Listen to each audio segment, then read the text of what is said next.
تو پھر chief justice دو کیوں؟ آپ کو ایسی سپریم کورٹ کیوں چاہیے جو آپ کے سامنے لیٹ جائے؟ آپ کو ایسا قاضی قضات کیوں چاہیے جو آپ کے سامنے ہاتھ جوڑ کے کھڑا ہو؟ آپ اپنی آئینی ترامیم تو پڑھیے. میں خود اس پارلیمنٹری کمیٹی کا ممبر ہوں, 2018 سے ممبر ہوں. اس میں 8 ممبران ہیں, 4 حکومت کے, 4 اپوزیشن کے. جب آپ نے جناب ڈپٹی اسپیکر صاحب, جب آپ یہ قانون سازی کی کوشش کر رہے ہیں کہ پارلیمنٹری کمیٹی آن ججز میں آپ حکومت اور اپوزیشن کی تعداد میں فرق ڈال کے حکومت کی تعداد بڑھا رہے ہیں, تو آپ بیسیکلی کیا کر رہے ہیں؟ جو حکومتی ممبران ہوں گے وہ اپنی حکومت کی لان ٹو کریں گے. آپ بیسیکلی چیف جسٹس کو ملک کے وزیر اعظم چاہے وہ کوئی بھی ہو اس کے آگے سبسروینٹ کر رہے ہیں. اگر وزیر اعظم پاکستان چیف جسٹس کو نامنیٹ کرے گا تو اسلام کا کانسیپٹ ہے قاضی علی السلطان. قاضی سلطان کے اوپر طاقتور ہوتا ہے, وہ ہر کسی سے پوچھ سکتا ہے. جب آپ اس کے طریقہ انتخاب کو چینج کر رہے ہیں, آپ بیسیکلی کانسٹیٹیوشن کے گرنڈون کو چھیڑ رہے ہیں, بنیادوں کو چھیڑ رہے ہیں. ہمارا آئین پاکستان سپریشن آف پاورز کے کانسیپٹ پہ مشتمل ہے. آزاد عدلیہ, آزاد مقننہ اور آزاد انتظامیہ. لیکن جب آپ نے 19 بیلنس چھیڑ دیا تو آج تو آپ کو اپنی مرضی کا کوئی چیف جسٹس مل جائے گا, لیکن کل کو پھر کوئی اور مولوی مشتاق گدر سے پیدا ہو کے کسی اور بھٹو کو ٹانگے گا. کیا آپ تاریخ میں جواب دے سکو گے؟ کیا آپ سخرو ہو سکو گے جو آپ سپریم کورٹ کو حکومت وقت کی پاؤں کی جوتی بنانا چاہ رہے ہیں؟ میرے دوستو, میرے بھائیوں, ہمارے دین کا کانسیپٹ ہے قاضی سوال کرتا ہے, اس کے پاس اختیار ہے. 184(3) سو موٹو اس پہ حملہ ہے. کیوں حملہ ہے؟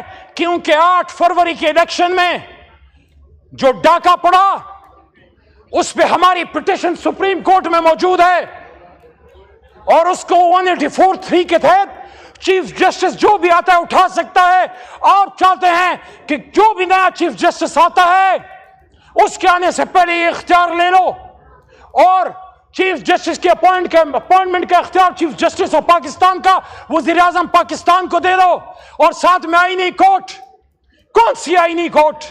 کس لیے آئینی کورٹ؟ کس طرح کی آئینی کورٹ؟ آپ مجھے بتائیے. 2008 سے 2013 تک آصف علی زرداری صاحب صدر پاکستان نہیں تھے.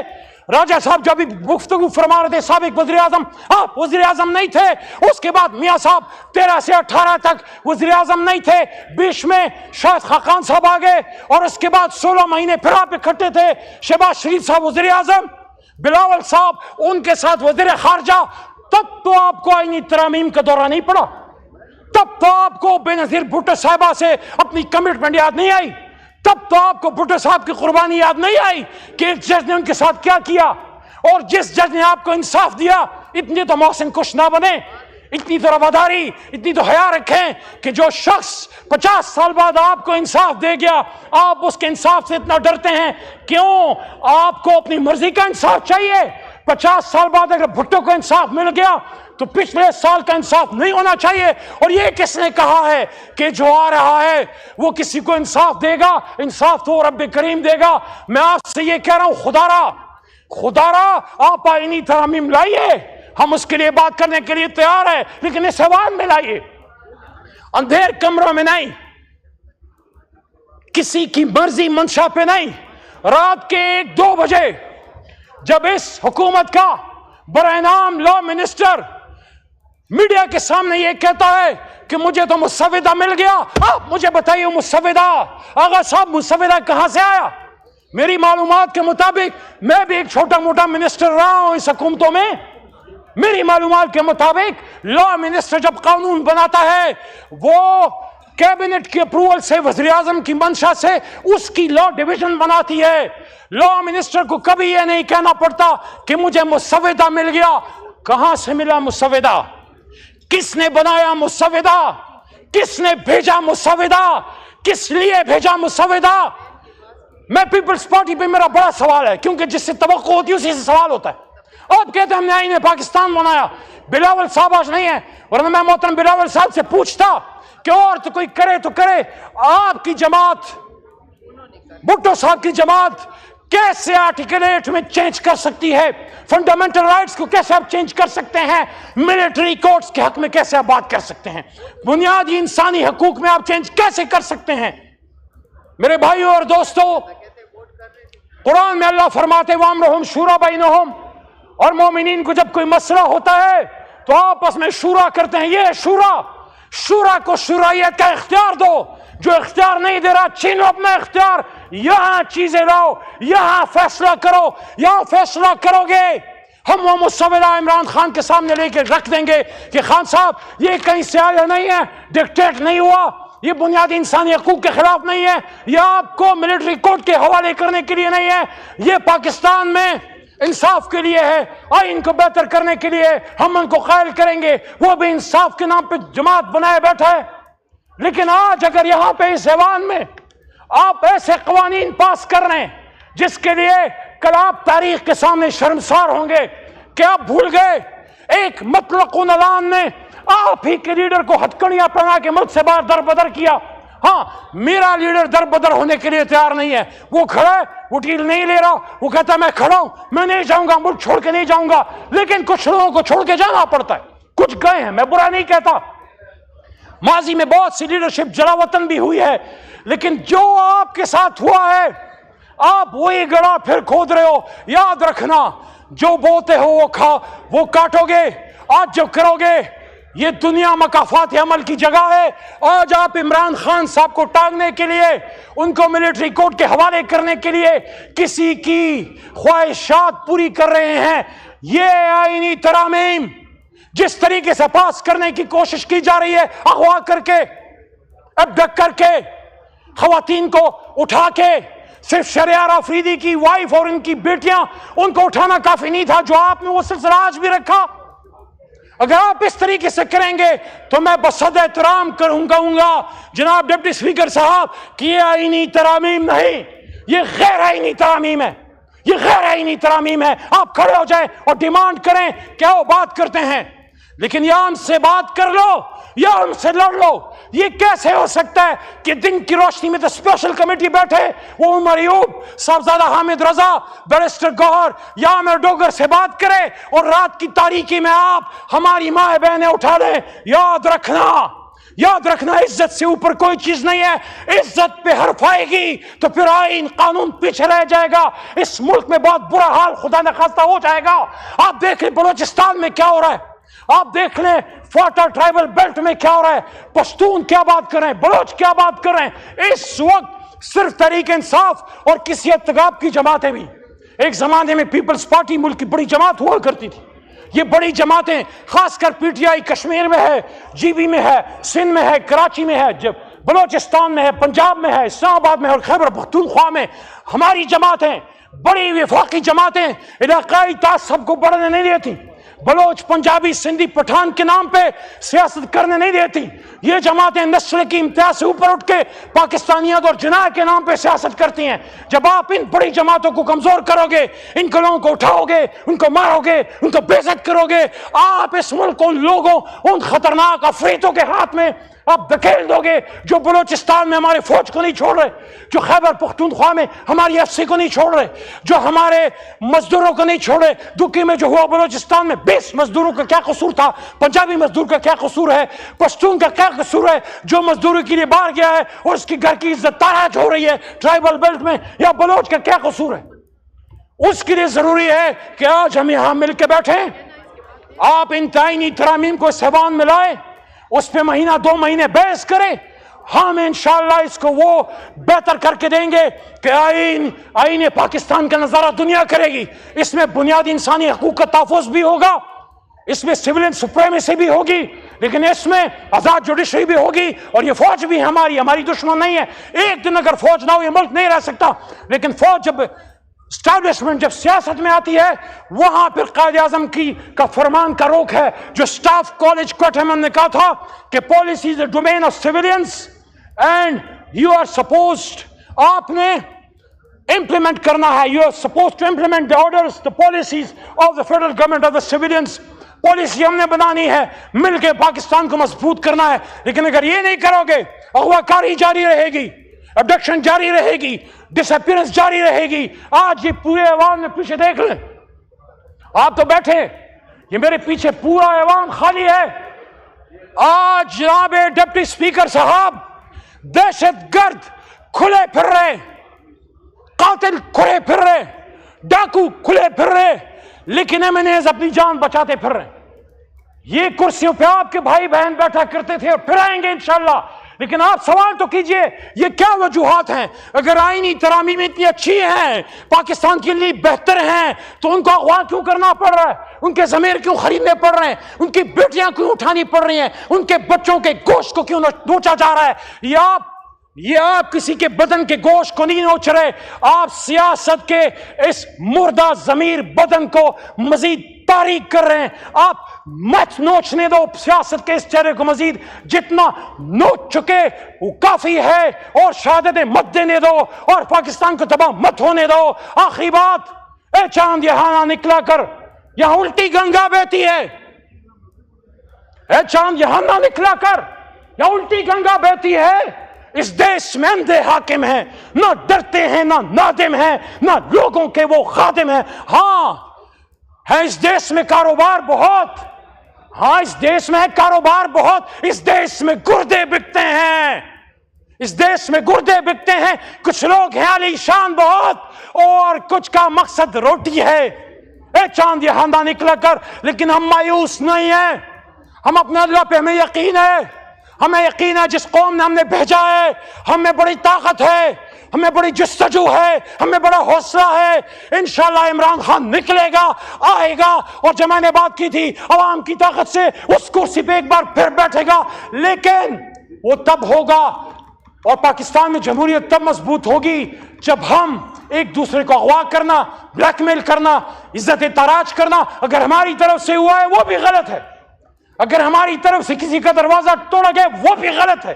اگر ہماری طرف سے ہماری حکومت میں رات کو کسی کو اٹھایا گیا وہ بھی غلط ہے. لیکن آج آئین سازی کے نام پہ جو پاکستانی لیڈرشپ، پاکستانی عوام کا مذاق اڑایا جا رہا ہے، میں سمجھتا ہوں پوری دنیا کے سامنے ہمارا چہرہ شرم سے شرمسار ہے کہ آج پاکستان میں آئین سازی کی بات ہو رہی ہے ڈپٹی اسپیکر صاحب، اور آدھا ایوان خالی ہے. بہت شکریہ. پاکستان زندہ باد.